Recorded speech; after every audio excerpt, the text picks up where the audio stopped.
না যারা সর্বস্ব ত্যাগ করে, গৃহত্যাগ করে বাবাজি হয়ে গিয়ে গৌরাঙ্গ মহাপ্রভুর জন্য জীবনটা উৎসর্গ করে দিয়েছে। যেমন রূপ গোস্বামী সারা বাংলার অর্থমন্ত্রী ছিলেন, সনাতন গোস্বামী সারা বাংলার প্রধানমন্ত্রী ছিলেন। তারা মন্ত্রিত্ব ত্যাগ করে গৌর সুন্দরের চরণে আত্মসমর্পণ করে দিয়েছেন, পিছন ফিরে তাকাননি। গৌর সুন্দরকে যেদিন ভালোবেসেছেন সেদিনই গৃহত্যাগ করে গৌর সুন্দরের চরণে চলে গেছেন। এটা একটা পদ্ধতি, তবে কঠিন পদ্ধতি, সবার জন্য এটা সম্ভব না। সংসারী লোকের জন্য সাধারণ সহজ একটা পথ আছে। কি পথ সেটা? না যেখানেই কীর্তন গান হবে, যেখানেই ভাগবত পাঠ হবে, গীতা পাঠ হবে, চুপটি করে বসে যেতে হবে। চোখ বন্ধ করে একবার মহাপ্রভুকে বলতে হবে, গৌর হরি, এই যে কীর্তনের আসরে আমি বসেছি, আমি কীর্তনের কিছু বুঝি না।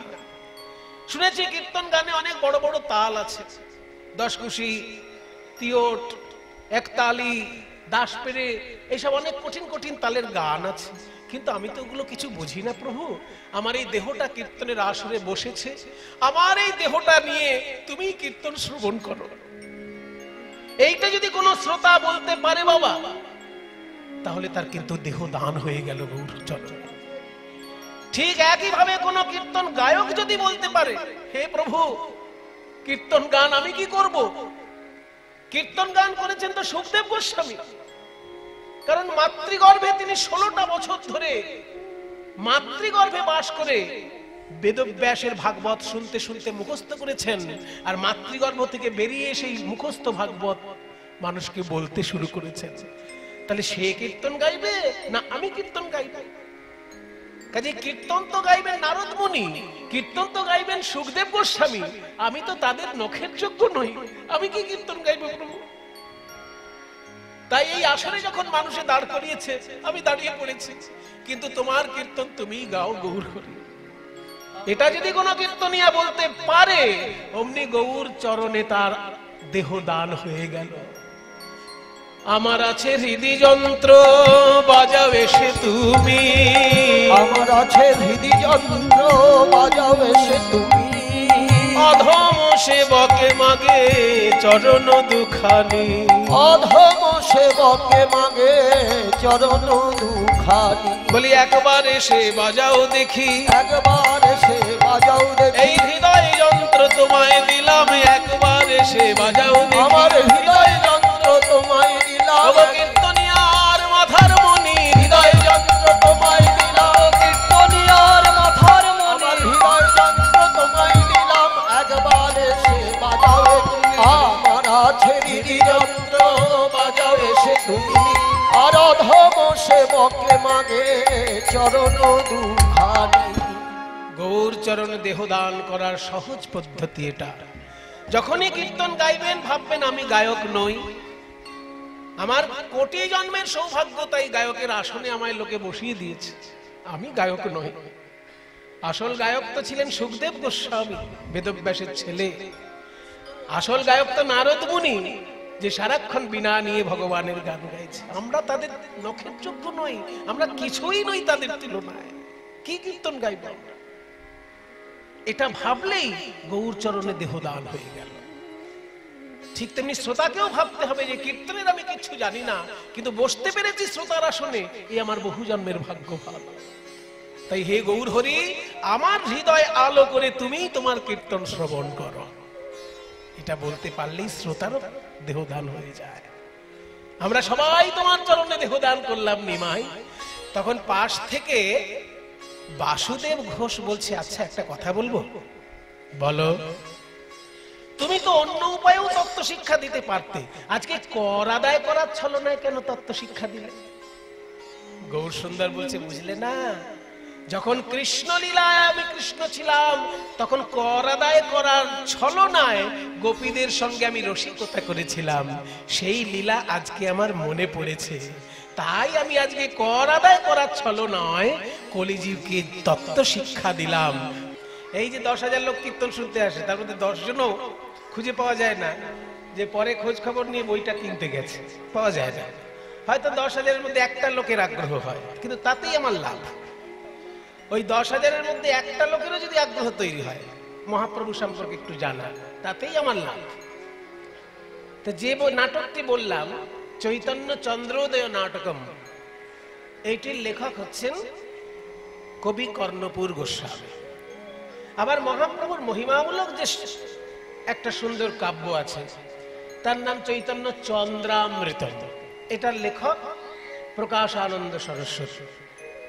এতগুলো সংস্কৃত বই মহাপ্রভু সম্পর্কে আছে, কিন্তু এগুলো কোনোটাই মহাপ্রভুর পড়া নয়। কারণ মহাপ্রভু সম্পর্কে তারা লিখেছেন পরবর্তী প্রজন্মের জন্য, আমাদের জন্য, আমরা পড়ব। মহাপ্রভুর উপর জীবনী লেখা, মহাপ্রভু কেন পড়তে যাবেন? পড়েন না। কিন্তু একটা রাধাকৃষ্ণমূলক নাটকে মহাপ্রভুর শ্লোক ঢুকিয়ে দেওয়া হয়েছিল, সেইটা মহাপ্রভু পড়েছেন। কারণ মহাপ্রভু ওটা রাধাকৃষ্ণের নাটক হিসেবেই পড়েছিলেন। সেই নাটকটার নাম হচ্ছে বিদগ্ধ মাধব নাটকম। এই বিদগ্ধ মাধব নাটকম বইটা রূপ গোস্বামীর লেখা। রূপ গোস্বামীর নাম শুনেছেন তো? কীর্তন শুনছেন সারা জীবন, রূপ গোস্বামীর নাম শোনেননি এমন হতেই পারে না। কারণ কীর্তনের শেষে যে গানটা গাওয়া হয়, হরয়ে নম কৃষ্ণ যাদবায় নম, যাদবায় মাধবায় কেশবায় নম, ওই গানের শেষের দিকে বলা হয় জয় রূপ সনাতন ভট্ট রঘুনাথ, শ্রীজীব গোপাল ভট্ট দাস রঘুনাথ। এই ছয় গোসাঁইয়ের করি চরণ বন্দন, যাহা হইতে বিঘ্ন নাশ অভীষ্ট পূরণ। ছয় গোস্বামীর নাম করলে কি হয়? বিঘ্ন নাশ হয় আর অভীষ্ট পূরণ হয়। যেটা চাইবেন সেটা পাবেন। বিঘ্ন যদি কিছু আসে সেটা নাশ হবে, আর যেটা চাইবেন সেটা পাবেন। বিঘ্ন নাশ এবং অভীষ্ট পূরণ, এই ছয় গোস্বামীর নাম মিলে। সেই ছয় গোস্বামীর মধ্যে প্রথমেই যার নাম তিনি রূপ গোস্বামী। জয় রূপ সনাতন, ওই রূপ গোস্বামীর লেখা একটা নাটক আছে, নাটকটির নাম বিদগ্ধ মাধব নাটক। আর এই বিদগ্ধ মাধব নাটকটাই মহাপ্রভু পড়েছিলেন, পুরোটা পড়েছিলেন। তো বিদগ্ধ মাধব নাটকটা পড়তে গিয়ে মহাপ্রভু প্রথমেই হোঁচট খেলেন। কেন না, প্রথম দিকেই রূপ গোস্বামী কৃতজ্ঞতা জানাতে গিয়ে চৈতন্য দেবের উপরে শ্লোকটা লিখে দিয়েছে। যারা বই লেখে কৃতজ্ঞতা জানায় না, বা উৎসর্গ করে, মনে করুন আপনি একটা ভালো বই লিখলেন, উৎসর্গ করে দিলেন মায়ের চরণে, আপনার মাকে হয়তো উৎসর্গ করলেন, বা শিক্ষক মহাশয়ের উদ্দেশ্যে উৎসর্গ করলেন, তাহলে যার কাছে আপনি কৃতজ্ঞ তাকে আপনি উৎসর্গ তো করবেন বইটা আগে। তা প্রথম পাতাটাতেই তো উৎসর্গের নামটা লেখা থাকবে, তারপরে তো মূল বই শুরু। তেমনি রূপ গোস্বামী যার কাছে কৃতজ্ঞ, যার জন্য রূপ গোস্বামী এত কিছু জানতে পারলেন, দিব্য প্রেমের সন্ধান পেলেন, সেই গৌরাঙ্গ মহাপ্রভুর কাছে কৃতজ্ঞতা জানাতে গিয়ে এই শ্লোকটা লিখেছিলেন। অনর্পিত চরিং চিরাত করুণয়াবতীর্ণঃ কলো সমর্পয়িতুমুন্নতো জ্বলরসাং স্বভক্তি শ্রিয়ং হরিপুরট সুন্দর জ্যোতি কদম্ব সন্দীপিতঃ সদা হৃদয় কন্দরে স্ফুরতু বহ শচীনন্দন, স্ফুরতু বহ শচীনন্দন, স্ফুরতু বহ শচীনন্দন, স্ফুরতু বহ শচীনন্দন, স্ফুরতু বহ শচীনন্দন, স্ফুরতু বহ শচীনন্দন। এই শ্লোকটা কিন্তু কৃতজ্ঞতা জানাতে গিয়ে, যে মহাপ্রভুর জন্য আমি অনেক কিছু পেলাম, মহাপ্রভুকে উৎসর্গ করলাম আমার এই বইটা, তাই তার আশীর্বাদ, মহাপ্রভু বিষয়ে আশীর্বাদমূলক এই মঙ্গলাচরণ। আগেকার দিনে মঙ্গলাচরণ বলতো প্রথম দিকের শ্লোকগুলোকে। তো মঙ্গলাচরণ শ্লোকে তিনি লিখছেন মহাপ্রভু কেন এলেন, এইটার বর্ণনা, এই শ্লোকটাই সেটা। এবার রাধাকৃষ্ণের নাটক লেখা, সেখানে প্রথম দিকেই চৈতন্য মহাপ্রভুর শ্লোক, এইটা পড়ে কিন্তু মহাপ্রভু খুব যে খুশি হয়ে পড়লেন তা কিন্তু নয়। মহাপ্রভু বকা দিলেন রূপ গোস্বামী যে তুমি এই কাণ্ডটা কেন করলে? রাধাকৃষ্ণের নাটক লেখা তোমার লক্ষ্য, আমার নামটা কেন ঢুকিয়ে দিলে? ওই যে শচীনন্দন কথাটা বলেছ, শচীনন্দন মানেই তো মহাপ্রভু চৈতন্যদেব। তা আমার নামের শ্লোক কেন রাধাকৃষ্ণের নাটকের মধ্যে? আমি কি আমার শ্লোক পড়বো বলে বইটা নিলাম? রাধাকৃষ্ণের নাটক পড়বো বলে বইটা নিলাম? ভুল করেছে। এক ঘটি, এক কলসি দুধে একটু গোচনা ফেলে দিয়েছে, এক কলসি দুধ তোমার নষ্ট হয়ে গেল, এটা বলেছেন মহাপ্রভু। এবার রূপ গোস্বামী হাসি মুখে কথাটা মেনে নিলেন, কিছু বললেন না। কিন্তু পরে স্বরূপ দামোদর রূপ গোস্বামীকে বললেন, শোনো, নিমাইয়ের কথা শোনো না। আমি তো নিমাইয়ের ছোটবেলার বন্ধু, তোমরা নিমাইয়ের ছোটবেলার বন্ধু নও, তোমরা অনেক পরে নিমাইয়ের সঙ্গে পরিচিত হয়েছে। আমি হচ্ছি নিমাইয়ের ছোটবেলার বন্ধু, ওকে আমি ভালো করে চিনি। ও যে কথাটা বলেছে সেটা তুমি মনে রেখো না, আমি যেটা বলছি সেটা শোনো। এক কলসি দুধে গোচনা ফেলে দিয়েছো, এটাই তো বলেছে নিমাই, ওটা ধরো না তুমি। আমি ওর বন্ধু, আমি বলছি তুমি এক কলসি দুধে একটা সুস্বাদু মিছরির টুকরো ফেলে দিয়েছো। কৃষ্ণ লীলার শুরুটা যদি গৌরাঙ্গ দিয়ে হয়, তাহলে যেন এক কলসি দুধে এক টুকরো মিছরি দেওয়া হলো। বড় একটা মিছরি, তাল মিছরি, দুধে যদি তাল মিছরি দেওয়া হয় তাহলে দুধ শুদ্ধ হয়ে যায়। দুধের যেসব বাজে দিকগুলো থাকে, গ্যাস হয়ে যাওয়া, অমুক তমুক, সেইগুলো কেটে যায় মিছরির গুণে। তাল মিছরির এত গুণ যে পিত্ত রোগ নাশক। তাল মিছরির গুণ হচ্ছে পিত্ত রোগ নাশক। আর দুধে অ্যাসিড তৈরি করে দিতে পারে, দুধে গ্যাস তৈরি করে দিতে পারে, কিন্তু তাল মিছরি মেশানো দুধ খেলে সেই গ্যাসের প্রকোপ কম হয়। এগুলো পুরনো কবিরাজি চিকিৎসার কথা। তাই স্বরূপ দামোদর বলছে, তুমি যে কৃষ্ণ লীলার শুরু করেছো গৌরাঙ্গের শ্লোক দিয়ে, তুমি এক কলসি দুধে একটা মিছরির টুকরো ফেলেছো। তাতে হয়েছে কি, দুধের যদি কোনো দোষ থাকে সেটাও নাশ হলো, আবার দুধটা সুস্বাদু হয়ে উঠলো। মানে রোগ নাশও হলো, রোগ নাশও হবে, আবার সুস্বাদুও হবে। দুটো উপকার হবে তোমার এই চৈতন্যের শ্লোকটা সংযোজন করার জন্য। এই সেই শ্লোক। এবার মানেটা কি একটু বলে দিই। অনর্পিত চরিং চিরাৎ, চিরকাল ধরে যা অর্পণ করা হয়নি। অনর্পিত মানে দেওয়া হয়নি। চিরকাল ধরে যা দেওয়া হয়নি সেটা দেওয়ার জন্য করুণয়া অবতীর্ণ কলৌ, করুণা করে কলিযুগে অবতীর্ণ হলেন। কেন না সমর্পয়িতুম, সমর্পণ করার জন্য। যেটা অর্পণই করা হয়নি সেটা আবার সমর্পণ করতে এসেছে। অর্পণ আর সমর্পণে পার্থক্য কি? অর্পণ কাকে বলে আর সমর্পণ কাকে বলে? যেমন দান আর সম্প্রদান এক জিনিস নয়। দান মানে প্রতিকার স্বরূপেও দান হতে পারে। যেমন আপনি ঠাকুর মশাইকে পুজো করতে ডাকলেন, ঠাকুর মশাই পুজো করলো, এবার বলছে দক্ষিণা দান করুন। কিন্তু দক্ষিণা যে আপনি দান করছেন, সত্যি কি দান করছেন না পারিশ্রমিক দিচ্ছেন? তো ওটা নামে দান হলেও আসলে ওটা পারিশ্রমিক।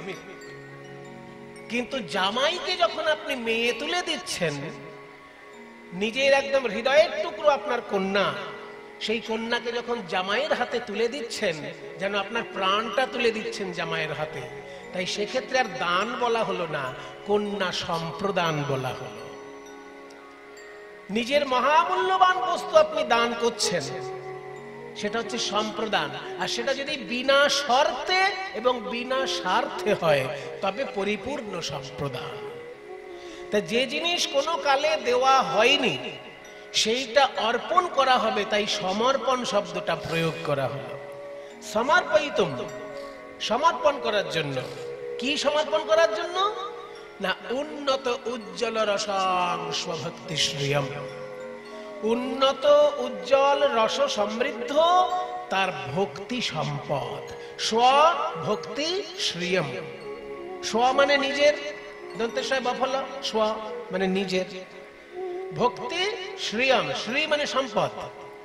ভক্তিরূপী সম্পদটাকে দেবার জন্য তিনি নেমে এসেছেন গোলক থেকে ভূলোকে। এই ভক্তি সম্পদটি কেমন? না উন্নত উজ্জ্বল রস সমৃদ্ধ। যে ভক্তি রসের মধ্যে উন্নত উজ্জ্বল রস মিশে আছে। বলে উন্নত উজ্জ্বল রসটা আবার কি জিনিস রে বাবা? প্রত্যেকটি শব্দ এত কঠিন যে বোঝা যেন খুব মাথার উপর দিয়ে বেরিয়ে যায়। ভক্তি বুঝলাম, ভক্তি মানে সেবা, কিন্তু উন্নত উজ্জ্বল রস মেশানো ভক্তি, এটা আবার কি কথা? উন্নত উজ্জ্বল রস কাকে বলে? বলে তাহলে উজ্জ্বল রস কাকে বলে আগে বোঝো, তারপর উন্নত উজ্জ্বল রস কাকে বলে বুঝবে। উজ্জ্বল রস কাকে বলে? ওই তো উজ্জ্বল মানে চকচকে, তাহলে উজ্জ্বল রস মানে চকচকে রস। উজ্জ্বল রস মানে চকচকে রস, এরকম গোদা বাংলায় যদি অনুবাদ করে নাও, কথা ভুল নয়, কিন্তু বুঝে বলছো কিনা সেটাই দেখতে হবে। কোন রসটা চকচকে? মনে করুন হিরে, চুনি, পান্না, মুক্ত আর প্রবাল, এই 5 রকমের রত্ন আপনাকে দেওয়া হলো। মুক্ত, প্রবাল, হিরে, চুনি, পান্না, তার মধ্যে সব থেকে চকচক করবে কোনটা? হিরে সব থেকে বেশি চকচক করবে, ওই জন্য সব থেকে দামও বেশি। সব থেকে বেশি চকচক করছে হিরে রত্নগুলোর মধ্যে, ওই জন্য ওটার দামও বেশি। যত কাটিং হবে হিরেতে তত দাম বেশি হয়ে যাবে।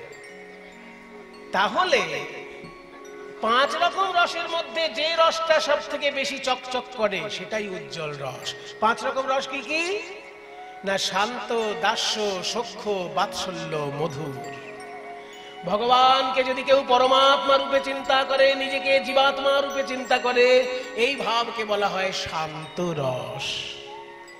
ভগবানকে যদি কেউ প্রভু ভাবে, নিজেকে দাস ভাবে, এই ভাবকে বলা হয় দাস্য রস। ভগবানকে যদি কেউ বন্ধু ভাবে, নিজেকে তার বন্ধু ভাবে, একে বলে সখ্য রস। আর ভগবানকে যদি কেউ সন্তান ভাবে, নিজেকে তার পিতা বা মাতা, অভিভাবক ভাবে, তাহলে সেটা হলো বাৎসল্য রস। আর ভগবানকে যদি কেউ প্রিয়তম ভাবে, নিজেকে ভগবানের প্রিয়তমা ভাবে, এই ভাবটার নাম মধুর রস। এই মধুর রসটাকেই বলা হয় উজ্জ্বল রস। কেন না অন্যান্য সমস্ত রসে সম্পূর্ণ রূপে সেবা করার সুযোগ থাকে না, মধুর রসে একমাত্র সম্পূর্ণ রূপে সেবা করার সুযোগ থাকে। এগুলো রসতত্ত্বের খুব গূঢ় ব্যাখ্যা। অন্য রসে আপনি পুরোপুরি সেবা করতে পারবেন না। মনে করুন আপনি দাস আর ভগবান আপনার প্রভু, সেখানে আপনি সেবা করবেন কি করে? না ভগবানের যতটুকু বাইরে বাইরে সেবা করা যায় সেইটুকুই করতে পারবেন। কিন্তু ভগবানের খিদে পেলে তাকে কি দুগ্ধ পান করাতে পারবেন? সেটার জন্য আপনার বাৎসল্য রস দরকার। আপনাকে ভগবানের মা হতে হবে। আপনি যদি ভগবানের মা হতে পারেন, তাহলে নিজ অঙ্গ দিয়ে আপনি ভগবানের সেবা করতে পারছেন। মানে আপনার স্তন্যপান করছেন ভগবান। আপনি যখন মা ভগবানের, তখন ভগবান আপনার দুগ্ধ পান করছেন। এই যে নিজ অঙ্গ দিয়ে সেবা করার সুযোগ হলো, এই জন্য দাস্য রসের থেকে বাৎসল্য রস অনেক উপরে উঠে গেল। সরাসরি নিজ অঙ্গ দিয়ে সেবা, এটা বাৎসল্য রসে যতটা হচ্ছে দাস্য রসে হচ্ছে না, ওই জন্য আকাশ পাতাল হয়ে যাচ্ছে পার্থক্য। এবার বাৎসল্য রসের থেকেও মধুর রস আরো শ্রেষ্ঠ। কেন না সেখানে মাথার চুল থেকে পায়ের নখ পর্যন্ত সবটাই ভগবানের সেবায় লাগে। এটা অন্য কোনো রসে সম্ভব নয়। রাধারানী যখন মাথায় খোপা বাঁধছেন, সেই খোপা বাঁধাটাও তার কৃষ্ণ সেবা হিসেবে। রাধারানী যখন বিনুনি বাঁধছেন চুলে, সেই বিনুনিটাও তার কৃষ্ণ সেবা হিসেবে বিনুনি বাঁধছেন। বিনুনি বাঁধলেও তার কৃষ্ণের সেবা হচ্ছে, নিজেকে সুন্দর দেখানোর জন্য না। অন্য একটা ছেলে বলবে রাধে তোমাকে খুব ভালো লাগছে, তাতে রাধারানী খুশি হবেন না। কৃষ্ণের জন্য তার বিনুনি বাঁধা, কৃষ্ণের জন্য তার খোপা বাঁধা।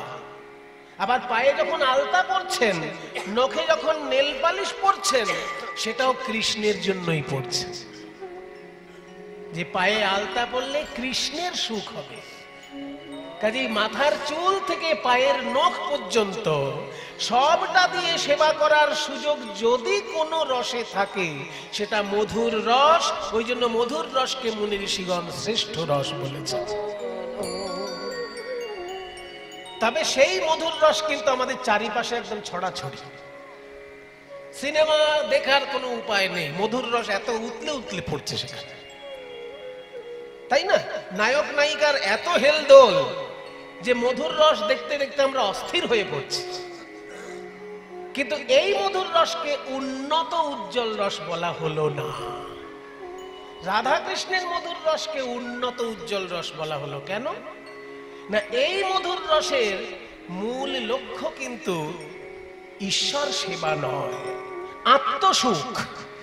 ওইখানে নায়িকা নায়কের সঙ্গে নাচছে নিজে সুখ পাওয়ার জন্য, ওখানে নায়ক ও নায়িকার সঙ্গে নাচছে নিজে সুখ পাওয়ার জন্য, কিন্তু ঈশ্বরীয় কোনো সম্পর্ক তার মধ্যে নেই। দুটি মনের মধ্যে মিল হলো, দুজনে নাচ গান শুরু করে দিল। এই যে মধুর রস, এখানে ঈশ্বর সেবার কোনো সম্পর্ক থাকছে না। কিন্তু রাধা কৃষ্ণের যে মধুর রস, সেখানে কৃষ্ণ হচ্ছেন সাক্ষাৎ ঈশ্বর পরম কৃষ্ণ সচ্চিদানন্দ বিগ্রহ, আর সেই কৃষ্ণেরই আনন্দিনী শক্তি রাধারানী কৃষ্ণ থেকে অভিন্ন। সেই জন্য তাদের মধ্যে যে মধুর রসটা, সেটা উন্নত মানের উজ্জ্বল রস, সেটা পৃথিবীতে চিন্তাই করা যাবে না।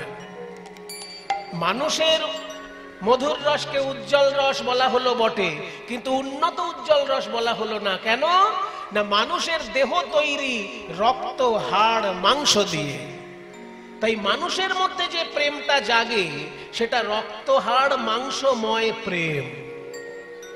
কিন্তু ভগবান তৈরি হয় সচ্চিদানন্দ দিয়ে, তাই ভগবানের মধ্যে যখন প্রেমরসের বর্ণনা হয়, সেই প্রেমটাও সচ্চিদানন্দময় প্রেম। এই বেসিক ডিফারেন্স গুলো যদি সাধারণ মানুষ না বোঝে, অনেক জিনিস তাদের কাছে ধোঁয়াশে থেকে যাবে, অনেক জিনিস বুঝতে পারবে না, তারা গুলিয়ে ফেলবে। সিনেমার নায়ক নায়িকার নাচ গানের সঙ্গে রাধা কৃষ্ণের নাচ গান এক মনে করে ফেলবে। কেন করবে? বোঝেই না যে রাধা কৃষ্ণের নাচ গান হচ্ছে সচ্চিদানন্দময়।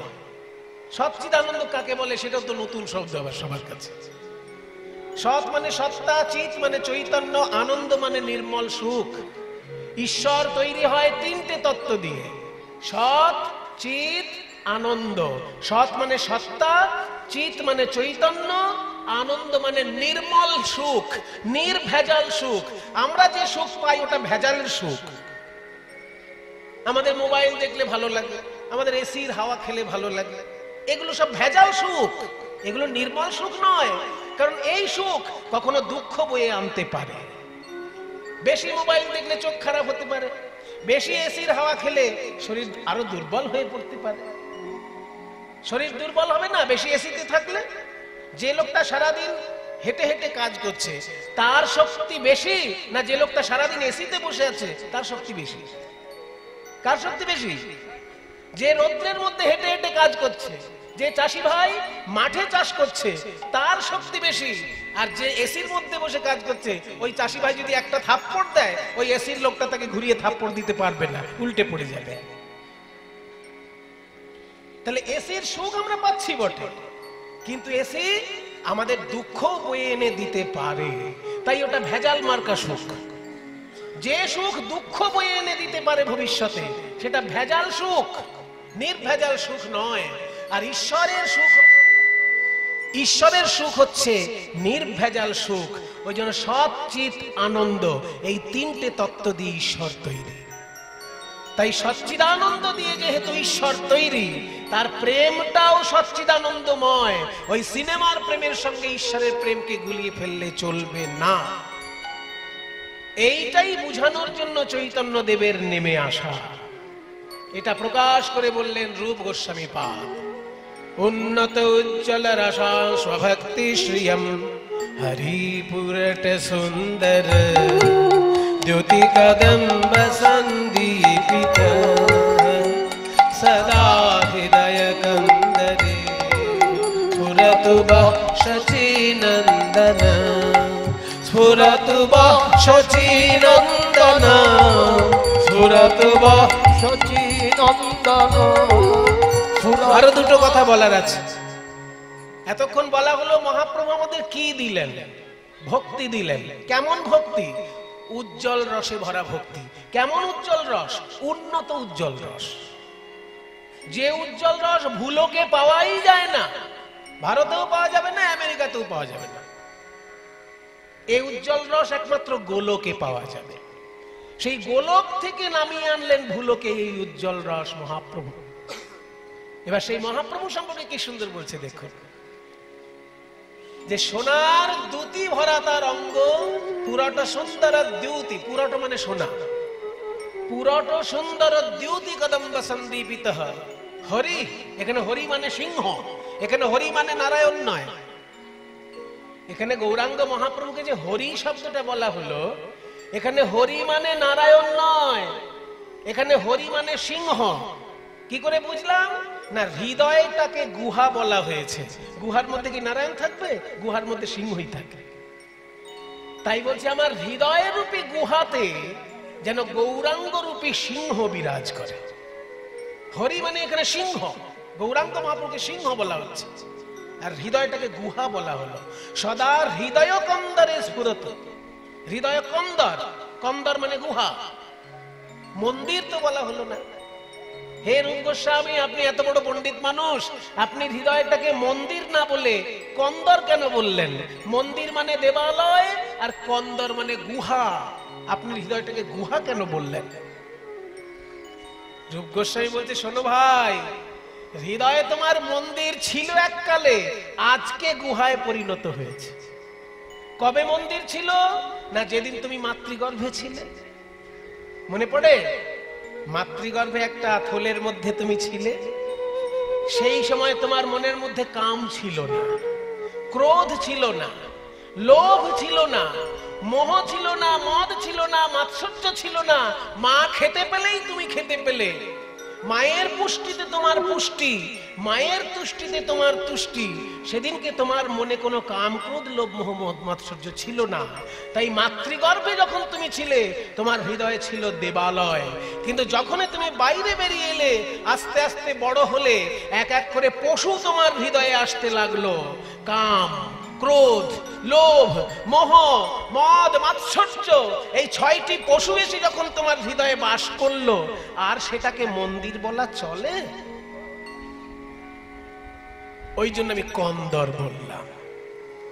হৃদয়টা আমার কন্দরে পরিণত, মানে গুহায় পরিণত, কারণ হিংস্র পশুর দল সেখানে বাস করছে, কাম, ক্রোধ, লোভ, মোহ। তবে হ্যাঁ, কোন গুহায় যদি সিংহ একবার আসে, সেখানে আর অন্য পশু আসতে পারে না। তাই গৌরাঙ্গ মহাপ্রভুকে আমি সোনার সিংহ মনে করছি। ওই সোনার সিংহ গৌরাঙ্গ যদি একবার আমার হৃদয়ে এসে বাস করে, তাহলে ওই কাম, ক্রোধ, পশুর দল, ওরা কেউ আর আমার হৃদয়ে এসে উৎপাত করতে পারবে না। তাই গৌরাঙ্গকে বললাম সিংহ, আর আমার হৃদয়টাকে বললাম কন্দর। আর একটি কথা, সবার শেষে বলা হলো গৌরাঙ্গ মহাপ্রভুর নাম শচীনন্দন। সেখানে চৈতন্যদেব বলা হলো না, গৌর বলা হলো না, বিশ্বম্ভর বলা হলো না, বলা হলো শচীনন্দন।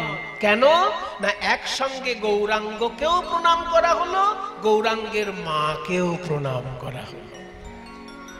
যে গৌরাঙ্গের মতো এমন মহামূল্যবান রত্ন যিনি উপহার দিলেন পৃথিবীকে, সেই শচী মাকেও আমি প্রণাম করব, আলাদা করে তো করতে পারবো না। ওই জন্য শচীনন্দন শব্দটা বললে গৌরকেও প্রণাম করা হলো, তার মাকেও প্রণাম জানানো হলো। সদা হৃদয় কন্দরে স্ফুরতু শচীনন্দন, স্ফুরতু শচীনন্দন, স্ফুরতু শচীনন্দন, স্ফুরতু শচীনন্দন, স্ফুরতু শচীনন্দন, স্ফুরতু শচীনন্দন। একটা বিখ্যাত শ্লোকের ব্যাখ্যা আজকে আপনারা শুনলেন। এই শ্লোক স্বয়ং মহাপ্রভু পাঠ করেছেন এবং তিনি বকা দিয়েছেন এই শ্লোকটা পাঠ করে, যে কেন কৃষ্ণলীলায় আমার শ্লোক তুমি লিখলে। স্বরূপ দামোদর বলল যে তুমি গৌড়ের কথা শুনো না, আমার কথা শোনো। এক কলসি দুধে গোচনা নয়, এক কলসিতে তো তুমি বড় মিছরির টুকরো ফেলেছো, অর্থাৎ দুধ আরো সুস্বাদু হয়ে উঠেছে আর রোগ কমানোর ক্ষমতা বাড়িয়ে দিয়েছে দুধের। সেই জন্য এই মূল্যবান শ্লোকটি অত্যন্ত গুরুত্বপূর্ণ। এবার দেখি সেই মহাপ্রভু আজকে কি করছেন নবদ্বীপের মাঝারে। বলছে নদিয়ার মাঝারে গোরা দান শিরোজিল। মহাপ্রভু আজকে মুখ থেকে বলছেন আমাকে দান দাও, দান দাও। দান মানে এখানে কর, আমাকে কর দাও, কর দাও। উমা কিসের কর চাইছে গৌরাঙ্গ? ইনকাম ট্যাক্স না সেল ট্যাক্স না জিএসটি নাকি না টোল ট্যাক্স? নানা রকমের ট্যাক্স তো সরকার আমাদের থেকে নিচ্ছে, আবার গৌরাঙ্গ ট্যাক্স চাইছে। এখানে তো কর, দান মানে কর আর কর মানে ট্যাক্স। তাহলে গভর্নমেন্ট আমাদের কাছ থেকে ইনকাম ট্যাক্স নিচ্ছে, জিএসটি নিচ্ছে, টোল ট্যাক্স নিচ্ছে, এত কিছু নেবার পর আবার গৌরাঙ্গ বলছে কর দাও। তো মহা মুশকিল। ওগো কিসের দান চাহে আমার, কিসের দান চাহে আমার, গোরা দ্বিজ মনি গো। ওই কিসের দান চাহে আমার, কিসের দান চাহে আমার, গোরা দ্বিজ মনি গো। মহাপ্রভু কেন বেত্র দিয়া আগুলিয়া রাখয়ে তরুণী রে? ওই বেত্র দিয়া আগুলিয়া রাখয়ে তরুণী রে। আজকে মহাপ্রভু একটা বেতের লাঠি নিয়ে রাস্তা আগলে দাঁড়িয়েছে। কিছু মনে করবেন না বাবা, এখন যে ঘটনাটা বলছি এটা শুনলে যারা গৌরাঙ্গকে খুব ভালোবাসেন তারা আমার উপর রাগ করতে পারেন, কিন্তু রাগ করলে আমার করার কিছু নেই। যা বইতে লেখা আছে আমি সেটাতে বলবো। পদকর্তা যেটা লিখেছেন আমি তো তাই গাইবো নাকি? আর কীর্তনিয়ার কাজ কি? পদকর্তার পদকে গাওয়া আর একটু ব্যাখ্যা করে দেওয়া সাধারণ লোকের কাছে। যারা গান বাজনা শিখেছে তাদের কাছে ব্যাখ্যার দরকার হয় না, কারণ তারা তো শিখেইছে গান। আর যারা সবাই তার গান শেখে না, সেই জন্য সাধারণ লোকের কাছে পদগুলো একটু ব্যাখ্যা করে দিতে হবে। তাহলে পদকর্তা যেটা বলছেন আমাকে তো সেটাই বলতে হবে। পদকর্তা বলছেন কিসের দান চাহে আমার গোরা দ্বিজমণি, বেত্র দিয়া আগুলিয়া রাখয়ে তরুণী। মানে একটা বেতের লাঠি নিয়ে রাস্তা আগলে দাঁড়িয়েছেন মহাপ্রভু। আর নবদ্বীপবাসী যত রমণী যাচ্ছেন সেখান থেকে তাদের সকলকে বলছে দাঁড়াও, দাঁড়াও, দাঁড়াও, আমাকে আগে কর দাও, তারপর এখান থেকে যাও। এবার নবদ্বীপের লোকের তো মাথায় হয়, নিমাই আবার কি ঢং শুরু করলো? নিমাই আমাদের মান সম্মান রেখেছে অনেকবার। নিমাইয়ের জন্য সারা পৃথিবীতে নবদ্বীপের নাম ছড়িয়ে পড়েছে। কি বলুন, পৃথিবীতে লোককে নবদ্বীপকে চেনে কেন? নিমাইয়ের জন্যই তো। তা নিমাই এমন কিছু কাজ করেছে নবদ্বীপে যে সারা পৃথিবীতে নবদ্বীপের নাম। কি কাজ করেছে? জগাই মাথাকে উদ্ধার করেছে, যে কাজী সাহেবকে দলন করেছে, তারপরে সারা ভারত বিজয়ী পণ্ডিত কেশব কাশ্মীরি এসে নবদ্বীপে পরাজিত হয়েছে। এটা চিন্তা করা যায়? সারা ভারতের যে বড় পণ্ডিত সেই যুগে কেশব কাশ্মীরি, তিনি নবদ্বীপে এসে নিমাইয়ের কাছে পরাজিত। তাহলে এত বড় বড় ঘটনা ঘটিয়েছে নিমাই, সেগুলো ভালো জিনিস। কিন্তু আজকে লাঠি সোটা নিয়ে পয়সা আদায় করতে রাস্তায় নেমেছে, এটা তো ঠিক মেনে নেওয়া যাচ্ছে না। লাঠি নিয়ে পয়সা আদায় করে কারা? যারা ভালো কাজ করতে শেখেনি, তারাই তো লাঠি সোটা নিয়ে পয়সা আদায় করে, নাকি? কি বলেন আপনারা? যারা একটা ভালো চাকরি করে তারা লাঠি নিয়ে পয়সা আদায় করতে নামবে? যে একটা ভালো বিজনেস করে সে লাঠি নিয়ে পয়সা আদায় করতে নামবে? যার কোনো কাজকর্ম নেই, কিছু ভালো কাজ করতে পারে না, সে লাঠি নিয়ে রাস্তায় পয়সা আদায় করতে নামবে? তো নিমাই, তুমি তো ভদ্রলোকের ছেলে, তোমার বাবা জগন্নাথ মিশ্র, সারা নবদ্বীপের লোক তোমাকে, তোমার বাবাকে সম্মান করত, আর তুমি সেই ভদ্রলোকের ছেলে হয়ে আজকে লাঠি সোটা নিয়ে কেন তুমি কর আদায় করতে নেমেছো? তোমাকে কর দেব কোন দুঃখে, সেইটা আগে বলো। আমরা নবদ্বীপের লোক কর কাকে দেব? যাকে তাকে তো কর দেবেন না। আমি যদি আপনাদের কাছে গিয়ে বলি ইনকাম ট্যাক্স আমাকে দিন, আমাকে দেবেন? তাই মশাই, ইনকাম ট্যাক্স আপনাকে দিতে যাবো কোন দুঃখে? ইনকাম ট্যাক্স জমা দেবো অনলাইনে, তাই না? অনলাইনে ইনকাম ট্যাক্স জমা দেওয়া যায়, কিংবা ইনকাম ট্যাক্সে যারা কাজ করে তাদেরকে হিসেব নিকেশ করে ইনকাম ট্যাক্স দিতে হয়। যে সে চাইলে তাকে দেবো কেন? তো নবদ্বীপের লোক ট্যাক্স দেয় কাকে? নবদ্বীপের কাজী সাহেবকে। সে তখনকার দিনে ছিল মুসলমানি সমাজ ব্যবস্থা, সারা বাংলা তখন নবাব শাসন করতেন, এবং নবাবের আন্ডারে যারা এক একটা জায়গায় শাসন করত তারা ট্যাক্স কালেকশন করে এনে নবাবকে জমা দিত।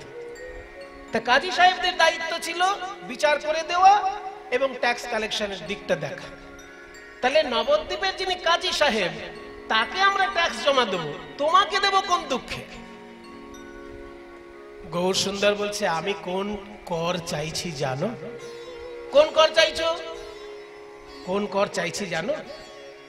ভালো করে ভেবে বুঝে নাও। তোমরা নিজের পয়সা খরচা করে যখন একটা বাড়ি বানাও, তখন সরকারকে তোমরা কর দাও, দাও না? কিন্তু ভগবান যে তোমাকে একখানা বাড়ি বানিয়ে দিয়েছে, কই তার জন্য কোনোদিন ভগবানকে কর দিয়েছো? ভগবান বাড়ি বানিয়ে দিল কোনটা? কেন এই দেহটাই তো একটা বাড়ি। এই দেহটা একটা বাড়ি নয়? এই দেহটার মধ্যে 9টি দরজা আছে, 2টি চোখ, 2টি কান, নাকের 2 ছিদ্র, মুখ, পায়ু, উপস্থ, এগুলো তো দরজা। ওই যে সেই লোকসঙ্গীতে শোনা যায় না, 8 কুঠুরি 9 দরজায় আটা, মাঝে মাঝে ঝরকা কাটা, আবার তার উপরে সদর কোঠা, আছে আয়না মহল তাই কমনি আসে যায়, খাঁচার ভিতর অচিন পাখি কমনে আসে যায়। কমনে, কিন্তু কেমনে না। মূল শব্দটা কিন্তু কমনে। কমনে আর কেমনে আলাদা জিনিস। পূর্ববঙ্গীয় ভাষা সবার দ্বারা বোঝা সম্ভব না। একটু পূর্ববঙ্গীয়দেরকে আত্মীয় স্বজন করবেন, তবে পূর্ববঙ্গীয় ভাষা বুঝবেন। কমনে মানে আলাদা আর কেমনে মানে আলাদা।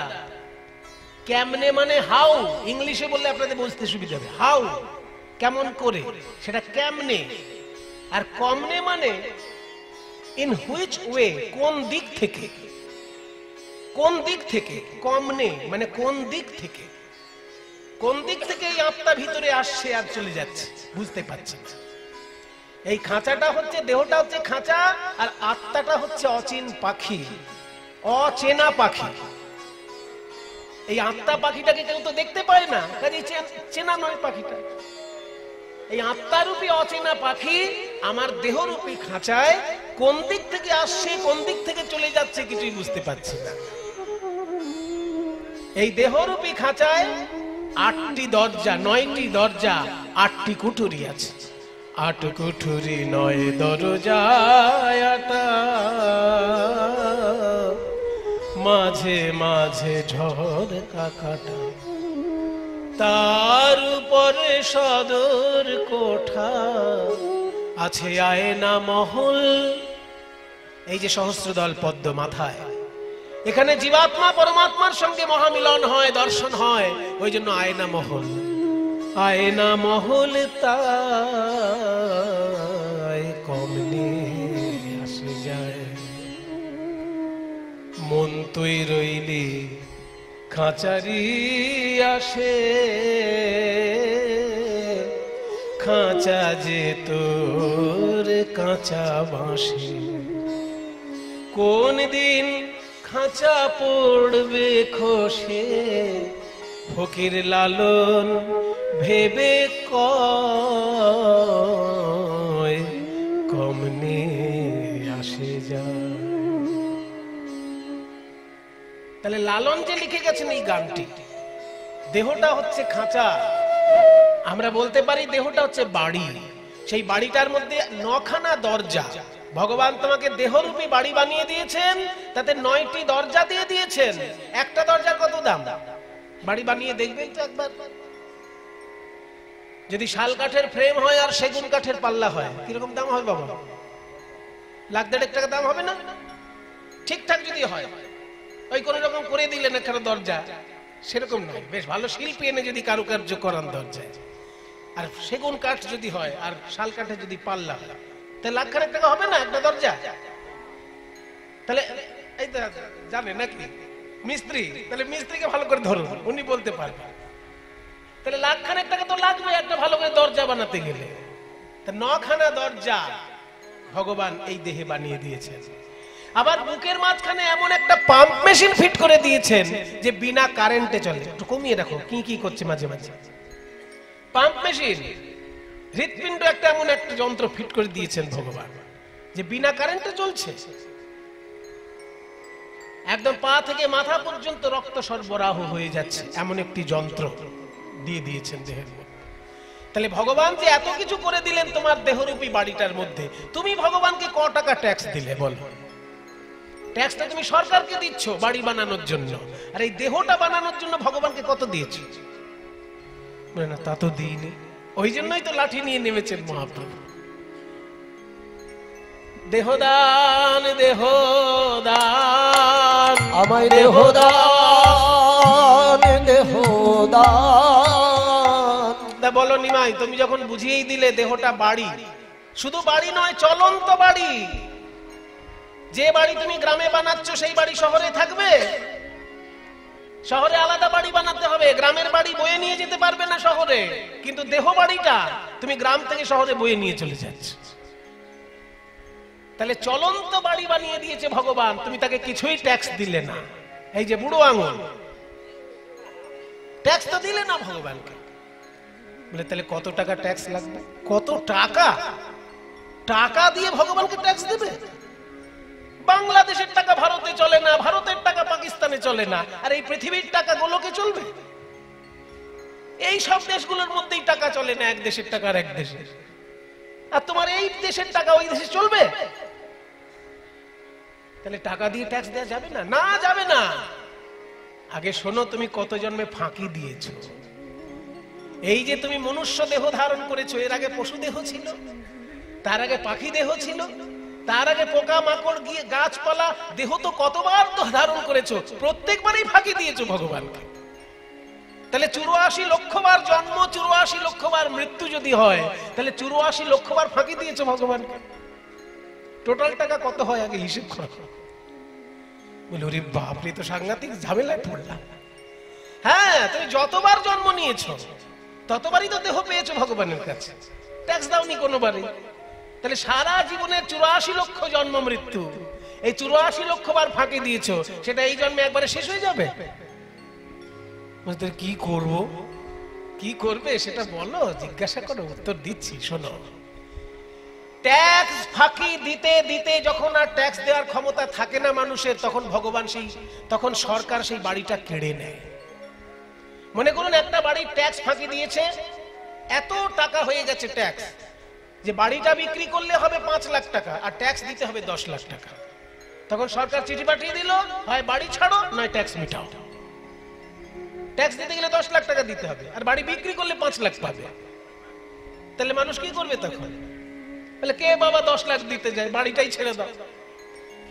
ওই জন্যই তো গৌরহরি বলছে বাড়িটাই ছেড়ে দাও, আমাকে দেহদান দেহদান, আমায় দেহদান দেহদান, তোমাদের দেহ আমায় করো দান, দেহদান দেহদান, তোমাদের দেহ আমায় করো দান, দেহদান দেহদান, দান দেহ দান দেহ, বলি গোরা ডাকে গো, ওই দান দেহ দান দেহ, দান দেহ দান দেহ, বলি গোরা ডাকে গো। আর নদিয়া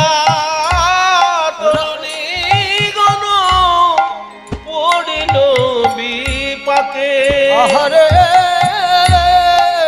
নদিয়ার রমণী গণ পড়িল বিপাকে। যে কটা যুক্তি দেওয়া হলো একটাও খণ্ডন করতে পারবে কেউ? বলো। বাড়ি বানালে আমরা সরকারকে ট্যাক্স দিই, তখন হাত কাঁপে না, কিন্তু ভগবান আমাকে বাড়ি বানিয়ে দিয়েছে, তাকে আমি কোনো ট্যাক্সই দিলাম না। এবং শুধু এই জন্মে ফাঁকি দিয়েছি তা নয়, আগের জন্মেও ফাঁকি দিয়েছি। আগে কত লক্ষ জন্ম হয়েছে? শাস্ত্রে বলছে 84 লক্ষ জন্ম। তাহলে 84 লক্ষ বার ফাঁকি দিয়েছি। এত জন্ম আমি ফাঁকি দিতে দিতে আজকে এইখানে যে এসে দাঁড়িয়েছি, কত টাকা দেব ট্যাক্স? ট্যাক্স টাকা দিয়ে মেটানো যাবে না, তাই বাড়িটাই ছেড়ে দিতে হবে, দেহটাই দিয়ে দিতে হবে ভগবানকে। নবদ্বীপের লোক বলছে, নিমাই তুমি আসলে ন্যায় দর্শনের ছাত্র। তো ন্যায় দর্শন মানে যুক্তি তর্কের শাস্ত্র। তুমি এমন যুক্তি খাড়া করেছো যে আমাদের আর কোনো উত্তরই আসছে না মুখে। নিমাই, কর আমরা দেব, কর রূপে দেহটাই দেব, কিন্তু আমরা কি জানতে পারি যে আমাদের দেহটা তুমি নিলে দেহটা কি কাজে লাগবে? বলে হ্যাঁ, সে তো নিশ্চয়ই জানতে পারে। সরকার যদি কারোর বাড়ি কেড়ে নেয়, তাহলে সে দুদিন পরে এসে দেখতে পারবে না তার বাড়িটা কি কাজে লাগলো? হয়তো দেখা যাবে বাড়িটাকে একটা স্কুল করে দিয়েছে, কিংবা বাড়িটাকে একটা হাসপাতাল বানিয়ে দিয়েছে। কোন জনকল্যাণমূলক কাজেই তো বাড়িটা লাগাবে সরকার। যদি কারোর বাড়ি কেড়ে নেয়, পার্টি অফিস তো করবে না, নাকি পার্টি অফিস করবে? বলাও যায় না কোত্থেকে কি হয়েছে। কিন্তু উচিত জনকল্যাণমূলক কাজে লাগানো। কারোর বাড়ি কেড়ে নিয়ে পার্টি অফিস বানানো উচিত না, অন্তত গণতন্ত্রের নিয়মটা তাই। যদি সত্যিই কারোর বাড়ি কেড়ে নিতে হয়, ট্যাক্স দিতে পারেনি বলে সেই বাড়িটা হয় স্কুল হবে, না হলে হাসপাতাল হবে, নাকি নাহলে সরকারি কোনো অফিস তৈরি হবে, সরকারের জনগণের কাজে লাগবে সেই রকম কোনো বাড়ি তৈরি। সেটা স্কুল হতে পারে, হাসপাতাল হতে পারে, সরকারি অফিস হতে পারে। তাই আমার বাড়িটা নিয়ে তুমি কি করবে সেটা আমি দেখবো না? গৌর সুন্দর বলছেন, তোমাদের দেহ যদি আমায় দাও তাহলে আমি কি করব জানো? সবাই দেখে নিও, মিলিয়ে নিও, আমি তোমাদের দেহ নিয়ে কি করব জানো? এখানে আবার সেই রূপ গোস্বামীর শ্লোকে আসতে হবে। রূপ গোস্বামী একটা সুন্দর শ্লোক লিখেছে। তুণ্ডে তাণ্ডবিনিরতিং বিতনুতে তুণ্ডাবলি লব্ধয়ে कर्णक्रोडि कडम्बिनि घटयते कर्णार्बुदेभ्य स्पृहाम् चेतो प्राङ्गन संगिनि विजयते सर्वेन्द्रियाणां कृतिम् नो जाने जनिता कियद्भिरमृतैः कृष्णेति वर्णद्वै। कृष्ण कृष्ण कृष्ण এই দুটি অক্ষরে এত মধু ঢালায় আছে। তুণ্ডে তাণ্ডবিনী, তুণ্ড মানে জিহ্বা। আমার জিহ্বা যখন প্রথম কৃষ্ণ নাম উচ্চারণ করলো, যেন তাণ্ডব নৃত্য শুরু করলো। আরো জিহ্বা চাই, আরো জিহ্বা চাই। একটা জিহ্বায় কৃষ্ণ নাম বলে আশা মিটছে না, আরো জিহ্বা চাই। कर्णक्रोडे कडम्बिनी घटयते कर्णार्बुदेभ्य स्पृहाम्। কানে যখন প্রবেশ করলো কৃষ্ণ নাম, লক্ষ লক্ষ কান পাবার বাসনা জাগলো। দুটো কানে কৃষ্ণ নাম শুনে যেন আশা মিটছে না। তারপর চেতো প্রাঙ্গন সঙ্গিনী বিজয়তে সর্বেন্দ্রিয়াণাম কৃতিম। চিত্ত প্রাঙ্গনে প্রবেশ করলো যখন কৃষ্ণ নাম, সর্ব অঙ্গ আমার কৃষ্ণময় হয়ে গেল। না জানি কৃষ্ণ নামে দুটি অক্ষরে কত মধু ঢালায় আছে। একটা জিহ্বায় বলে আশা মেটে না, দুটো কানে শুনে আশা মেটে না। তাই তোমাদের দেহগুলো যদি আমায় দাও, তোমাদের দেহগুলো তখন আমার দেহ হয়ে যাবে। তোমাদের জিহ্বা নিয়ে তখন আমি নাম গাইব, তখন আমি নাম গাইব, আমি নাম গাইব, তখন আমি নাম গাইব। তোমাদের জিহ্বা নিয়ে আমি নাম গাইব, তোমাদের ওই জিহ্বা দিয়ে আমি নাম গাইব। আমি নাম শুনব, তখন আমি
দেহগুলো যদি আমায় দাও, তোমাদের দেহ তখন আমার দেহ, তোমাদের জিহ্বা তখন আমার জিহ্বা, তোমাদের কর্ণ তখন আমার কর্ণ, তোমাদের জিহ্বা দিয়ে তখন আমি কৃষ্ণ নাম শুনবো, তোমাদের কর্ণ দিয়ে আমি নাম শুনবো, তোমাদের জিহ্বা দিয়ে আমি নাম গাইব। বাহ! আর পুণ্য যদি কিছু থাকে সেটা তোমরা পেয়ে যাবে। কৃষ্ণ নাম গাইলে বা শুনলে যে পুণ্য হয়, সেই পুণ্যটা তোমরা পাবে। শুধু দেহটা আমাকে দাও, নাম আমি গাইবো আর শুনবো। কি কথা গো! নিমাই বলে কি?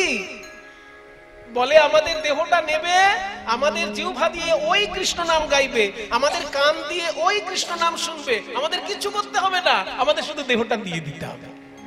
আবার বলছে পুণ্য যদি কিছু হয় সেটা আমরাই পেয়ে যাব। মনে করুন মায়েরা, কারোর 2 বিঘে জমি আছে, কিন্তু তার চাষ করতে ভালো লাগে না। আর একজন বড় চাষি, তার জমি নেই কিন্তু চাষ করতে ভালো লাগে। সে তখন ওই যার 2 বিঘে জমি আছে তাকে গিয়ে বলছে, ভাই আমি চাষ না করে থাকতে পারি না, চাষ না করলে আমার ভাত হজম হয় না, তা তোমার ওই 2 বিঘে জমি আমি চাষ করে দিই। শোনো শোনো, ফসল যা হবে তুমিই নিয়ে নেবে, আমার ফসল দরকার নেই, আমি আসলে চাষ না করে থাকতে পারি না, সেই জন্য চাষ করতে ভালোবাসি, ওই জন্য চাষটা করতে চাইছি, ফসল তুমিই নাও। তো এরকম যদি কেউ সুযোগ দেয়, কেউ ছাড়ে বাবা? গৌরসুন্দর বলছেন যে দেহ তোমাদের, কিন্তু পুণ্যও তোমাদের থাকবে, শুধু আমাকে মাঝখানে একটু জিহ্বাটা দাও, হরিনাম গাইবো, কানগুলো দাও, হরিনাম শুনবো। পুণ্য তোমাদের, ফল তোমাদের। তখন সমস্ত নদিয়াবাসী বলছে, আমরা হাত তুলে স্বীকার করছি নিমাই, তোমাকে আমরা দেহ দান করব। কি মায়েরা করবেন তো গৌরসুন্দরকে দেহ দান? গৌরসুন্দর আপনাদের কাছে দেহ চাইছে। যেসব মায়েরা গৌরসুন্দরকে দেহ দিতে চান, একবার উলুধ্বনি দিন দেখি। বাহ, খুব ভালো। আসলে আপনারা বুঝে গেছেন কথাটা কি বললাম। মহাপ্রভু বলছেন এই দেহ যদি তিনি নেন, আপনাদের জিহ্বা দিয়ে উনি কৃষ্ণ নাম গাইবেন, আপনাদের কর্ণ দিয়ে উনি কৃষ্ণ নাম শুনবেন, আর পুণ্য যেটা হবে সেটা আপনাদের কি দিয়ে দেবেন। বাহ, উলুধ্বনি খুব সুন্দর দিয়েছেন। বাবা আপনারা কি করবেন? বাবাদের কি ইচ্ছা? মহাপ্রভু বলছেন দেহ দাও, আমি নাম গাইবো, পুণ্য তোমাদের। তাহলে বাবারা দেবেন তো? এবার হাত তুলে হরি বল বলুন দেখি। খুব সুন্দর, সবাই মিলে সমর্থন জানিয়ে দিয়েছে নবদ্বীপবাসী। নিমাই, আমাদের দেহ তুমি নাও, তুমি গান করো, পুণ্য আমাদের পাই বা না পাই, এই দেহ আমরা তোমাকে দিচ্ছি। যমুনা তীর চলো মন, গঙ্গা যমুনা তীর, যমুনা তীর, যমুনা তীর,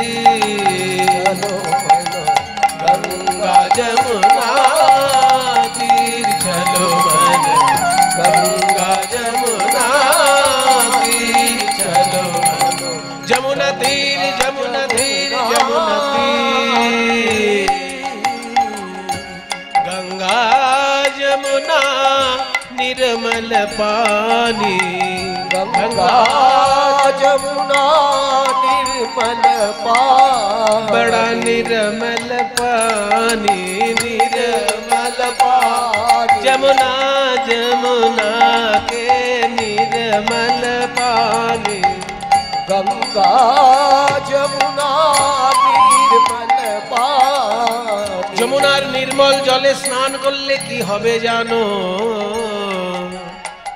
ত্রিতাপ জ্বালা দূর হয়ে যাবে, শীতল শীতল होत शरीर, चलो मन गंगा जमुना, चलो गंगा जमुना, जमुना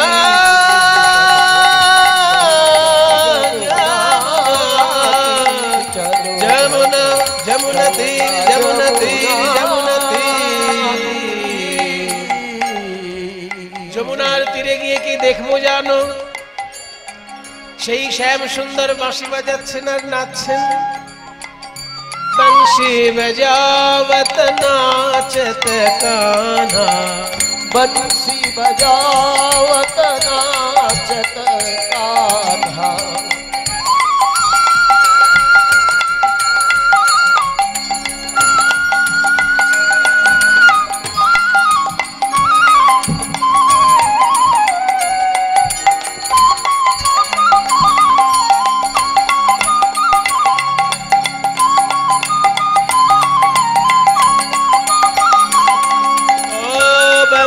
बजावत नाचत कान्हा, बंसी बजावत नाचत कान्हा। संग लिए बलबीर चलो मन, गंगा जमुना तीर चलो मन, गंगा जमुना तीर चलो मन, गंगा जमुना तीर चलो मन, गंगा जमुना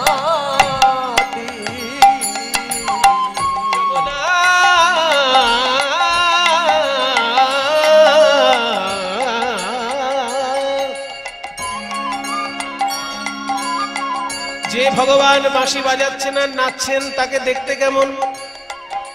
ও মোর মুকুট পীতাম্বর সোহে, ও মোর মুকুট পীতাম্বর সোহে, মোর মুকুট মোর মুকুট মোর মুকুট পীতাম্বর শোভে, মোর মুকুট পীতাম্বর শোভে।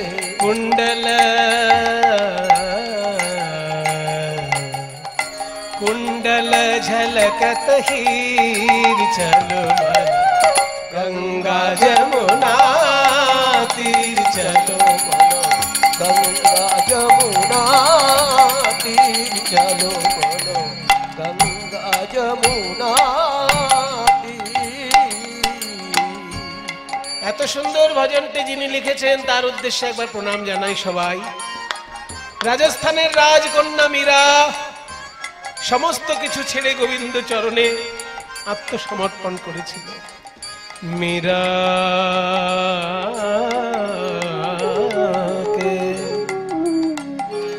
ও মীরা কে প্রভু गिरधर नागर, ओ मीरा के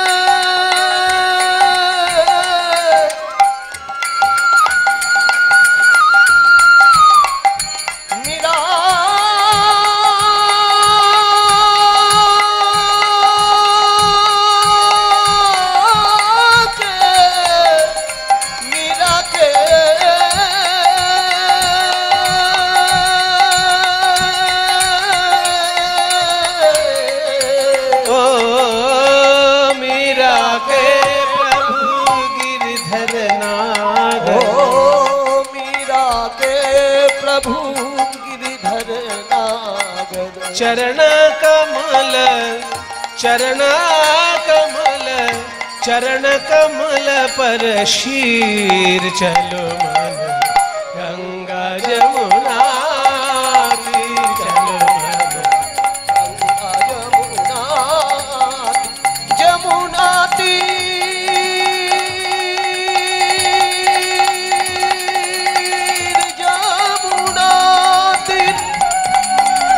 जमुना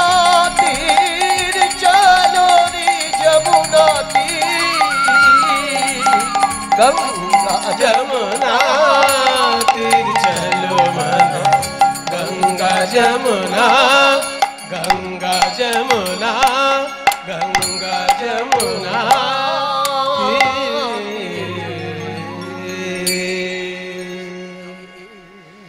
वृंदावनम सखि भुवो वितनोति कीर्तिम, यद्देवकी सुत पदाम्बुजलब्ध लक्ष्मी, गोविन्द वेणुमनुमत्तमयूरनृत्यम् प्रेक्ष्यादृशान्वभरतान्यसमस्तसत्त्वम्